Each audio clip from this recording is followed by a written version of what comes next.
Hello, University Ambition and Job Seekers. How are you? I hope that you are well by the grace of Almighty Allah. Today we are going to start with our model question 2. I think it will be beneficial for you. This is model test 2. আমরা প্রশ্ন দেখতে পাচ্ছি। Question number 1, she was blessed dash a son. এখানে প্রিপোজিশনের মাধ্যমে আমাদের এই শূন্যস্থানটি পূরণ করতে হবে।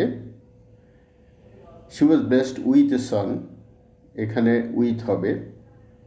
blessed with মানে আশীর্বাদ পুষ্ট, তাকে একটি সন্তান দ্বারা আশীর্বাদ পুষ্ট করা হয়েছিল। তোমরা জানো সে যে আশীর্বাদ পুষ্ট হয়েছিল এটা কিসের সঙ্গে বা কিসের সহিত? সঙ্গে বা সহিত অর্থে সাধারণত কি বসে? উইথ বসে। তাছাড়া অ্যাপ্রোপ্রিয়েট প্রিপোজিশন যে রয়েছে আমাদের বইতে, সেখানেও ব্লেস উইথ এই প্রিপোজিশনটি, এই ফ্রেজটি দেওয়া আছে। The criminal dash last night. The criminal এটা হলো সাবজেক্ট বাক্যের, আর যা দেওয়া নেই সেটা হলো ভার্ব হবে এখানে। আমার এখন প্রশ্ন, এখানে বোঝা যাচ্ছে যে অ্যারেস্টের যে কোনো একটি রূপ এখানে ভার্ব হিসাবে আসবে। এখন তোমাদের কাছে আমার প্রশ্ন, ক্রিমিনাল তো কোনো দিন অ্যারেস্ট করতে পারে না, অর্থাৎ এই বাক্যটিতে যে সাবজেক্টটি রয়েছে সে কিন্তু এই বাক্যের যে ভার্ব, সেই ভার্বের কাজ সে করতে পারে না। এই ধরনের সাবজেক্টে আমরা প্যাসিভ সাবজেক্ট বলে থাকি, অর্থাৎ এখানে অবজেক্ট সাবজেক্ট হয়ে এসছে এবং সাবজেক্ট অবজেক্ট হয়ে গেছে। অর্থাৎ যদি সাবজেক্ট ভার্বের কাজ করতে পারে তখন সেটাকে আমরা বলে থাকি ডুয়ার, আর যদি অবজেক্ট সাবজেক্ট হয়ে চলে আসে সেই ক্ষেত্রে আমরা সে সাবজেক্টটিকে কিন্তু ডুয়ার বলতে পারি না, সেক্ষেত্রে এটাকে বলতে হয় ডুই, DOEE, ডুই। যদি ডুই সাবজেক্ট হয়ে আসে তাহলে আমাদেরকে বাক্যের টেন্স অনুযায়ী অক্সিলিয়ারি ভার্ব বসিয়ে মূল ভার্বের পাস্ট পার্টিসিপল বসাতে হবে, অর্থাৎ প্যাসিভ ভয়েসের নিয়ম অনুযায়ী বাক্যের গঠন কাঠামো হবে। এই জন্য এখানকার সঠিক উত্তরটি হবে was arrested. The criminal was arrested last night. এই বাক্যটিতে টেন্স সম্পর্কে আমাদেরকে ধারণা দেওয়ার জন্য এখানে লাস্ট নাইট এই যে ফ্রেজটি রয়েছে এটা কিন্তু এটাই আমাদেরকে টেন্স সম্পর্কে নির্দেশনা দিয়েছে। The antonym of obsolete. Obsolete শব্দের অর্থ হলো সেকেলে। যদি সিনোনিম অ্যান্টোনিম করতে হয় তাহলে যে শব্দটি আমাদের প্রশ্নপত্রে দেওয়া থাকবে সেই প্রশ্নটির অর্থ, যেই শব্দটি দেওয়া থাকবে সেই শব্দটির অর্থ জানতে পারলে আমাদের সিনোনিম এবং অ্যান্টোনিম করতে কী হবে? সহজ হবে। অবসোলেট শব্দের অর্থ হলো সেকেলে, এর বিপরীত শব্দ হবে মডার্ন মানে আধুনিক। Number 4, which one has no singular form? Measles. এই যে একটি রোগের নাম রয়েছে সি নাম্বারে, দেখো এর কিন্তু কোনো সিঙ্গুলার ফর্ম নেই। আশা করি শিক্ষার্থীরা অনুধাবন করতে পেরেছে। নাম্বার 5, এখানে দেখো the noun form of grand is grandeur. C, উত্তর হবে grandeur. Number 6, what kind of noun is the word salt? লবণ কোন ধরনের noun? Proper noun, common noun, material noun, collective noun. Salt হলো ম্যাটেরিয়াল নাউন। ম্যাটেরিয়াল নাউন কাকে বলে? বস্তুর অখণ্ড অংশের নামকে ম্যাটেরিয়াল নাউন বলা হয়, অথবা যে নাউন পরিমাপ করা যায় কিন্তু গণনা করা যায় না। নিশ্চয়ই লবণ কিন্তু গণনা করা যায় না, এটা পরিমাপ করেই বাজারে বিক্রি হয়, আমরা সবাই এটা জানি। আর তাছাড়া বস্তুর অখণ্ড অংশ। সল্ট হলো বস্তুর অখণ্ড অংশ, আর সেই জন্য এটা কি material noun.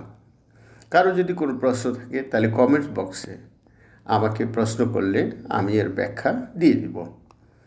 Number 7, I know better.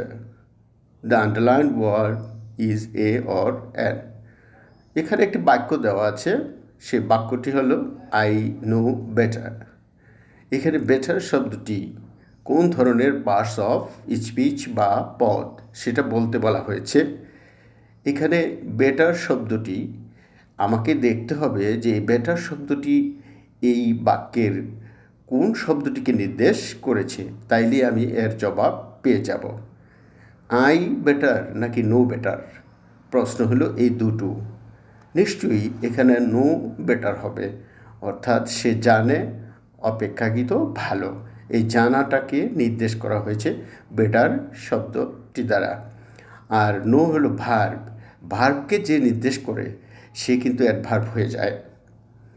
এটা আমাদের গ্রামারের স্বতঃসিদ্ধ নিয়মের মধ্যেই দেওয়া আছে যে যে শব্দ ভার্বকে নির্দেশ করবে সে কিন্তু কি হয়ে যাবে, অ্যাডভার্ব হয়ে যাবে।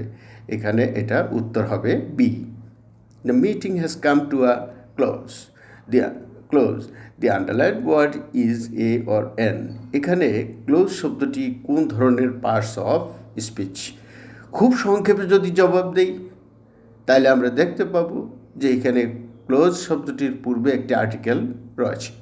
তোমরা সবাই জানো আর্টিকেল শব্দের বাংলা অর্থ হলো পদাশ্রিত নির্দেশক। এখানে পদ বলতে নাউনকে বুঝিয়েছে, আশ্রিত কে আশ্রিত, আর্টিকেল আশ্রিত, নির্দেশক কে, আর্টিকেল। এখানে পদ, আশ্রিত, নির্দেশক তিনটি শব্দের মিলে কিন্তু আর্টিকেলের বাংলা হয়েছে। এখানে পদ বলতে আমরা নাউনকে বুঝিয়েছি, আর আশ্রিত কে, আর্টিকেল। আর্টিকেল হলো আশ্রিত, আবার নির্দেশ করেছে কে, আর্টিকেল কাকে নির্দেশ করেছে, তার ডান দিকে থাকা নাউনকে নির্দেশ করে। এই জন্য আমরা ক্লোজকে এখানে কিন্তু আমরা নাউন হিসেবে আখ্যায়িত করব। আশা করি বিষয়টি তোমরা অনুধাবন করতে পেরেছ। Question 9, when metal becomes hot, যখন কোনো ধাতু উত্তপ্ত হয়। হোয়েন মেটাল বিকামস হট, এটা কিন্তু একটি সাবঅর্ডিনেট ক্লজ। তোমরা দেখতে পাচ্ছ যে শুরুতেই কি রয়েছে, হোয়েন রয়েছে, যার কারণে এই ক্লজটি তার অর্থ নিজে বা একাই সম্পূর্ণরূপে প্রকাশ করতে পারেনি। আর এটা কোনো শর্তের মধ্যে পড়ে না, যেটা অনিবার্যভাবেই ঘটবে, যাহা স্বতঃসিদ্ধ, যাহা বৈজ্ঞানিক সত্য, যাহা চিরন্তন সত্য, যাহা সাধারণ সত্য, এগুলো কিন্তু কন্ডিশনাল সেন্টেন্সের শর্তের মধ্যে পড়ে না, এগুলো স্বতঃসিদ্ধ।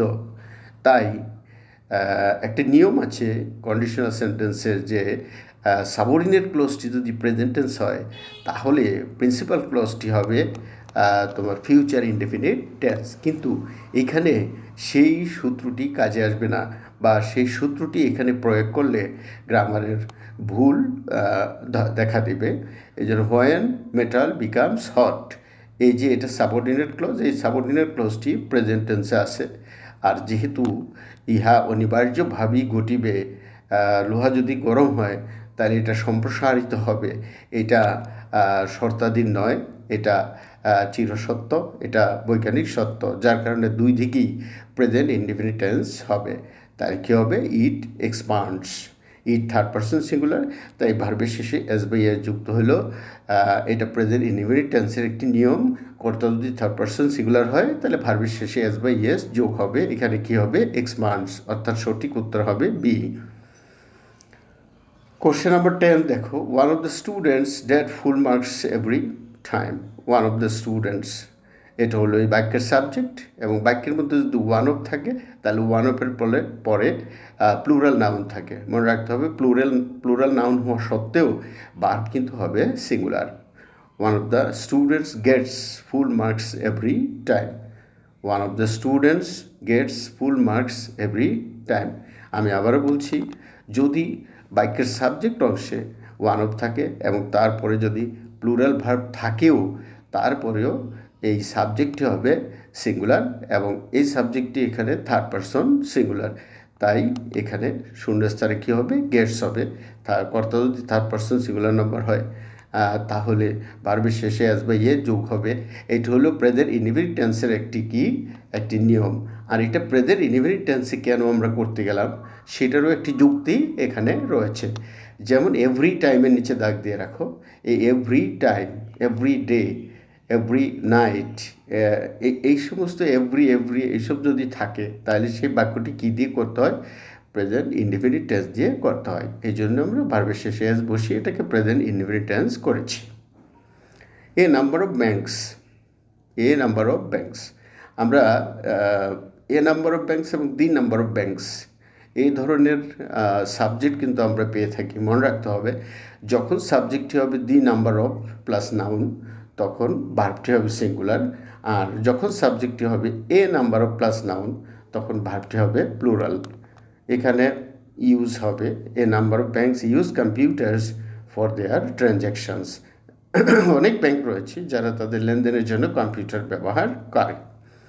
Question number 12, the baby dash since morning. এখানে খুবই সহজ একটি গ্রামার, আর এই প্রশ্নগুলি কিন্তু বিভিন্ন বিশ্ববিদ্যালয়ের যে পরীক্ষাগুলো হয়েছে বিভিন্ন বছরের সেখান থেকে নেওয়া হয়েছে যা স্ট্যান্ডার্ড হিসাবে, অর্থাৎ এই স্ট্যান্ডার্ডে বা এই মানে তোমাকে কি নিতে হবে, প্রস্তুতি নিতে হবে সেই লক্ষ্যে। এখানে সিন্স মর্নিং তোমরা জানো ফর এবং সিন্সের পরে সময়ের কথা উল্লেখ থাকে। সিন্সের পরে পয়েন্ট অফ টাইম অর্থাৎ নির্দিষ্ট সময়ের কথা উল্লেখ থাকে, আর ফরের পরে পিরিয়ড অফ টাইমের কথা উল্লেখ থাকে। যেটাই থাকুক না কেন সিন্স এবং পরের পরে যদি সময়ের কথা এভাবে উল্লেখ থাকে তাহলে বাক্যটি প্রেজেন্ট পারফেক্ট কন্টিনিউয়াস টেন্স হয়ে যায়। তাহলে প্রেজেন্ট পারফেক্ট কন্টিনিউয়াস টেন্স কীভাবে হয়, সাবজেক্ট প্লাস হ্যাভ বিন অথবা হ্যাজ বিন এবং মূল ভার্বের সাথে আইএনজি। এখানে দি বেবি সাবজেক্ট দেওয়া আছে, আর the baby third person singular, তার সাথে বসবে কি হ্যাজ বিন। ক্রাইং, আর মূল ভার্ব হলো ক্রাইয়ের সাথে কি বসছে, আইএনজি বসছে। এখানে আমরা দেখতে পেলাম যে উত্তর হলো হ্যাজ বিন ক্রাইং, অর্থাৎ উত্তর সি হলো সঠিক উত্তর। আজ এ পর্যন্তই। সবাইকে আবারও শুভেচ্ছা জানিয়ে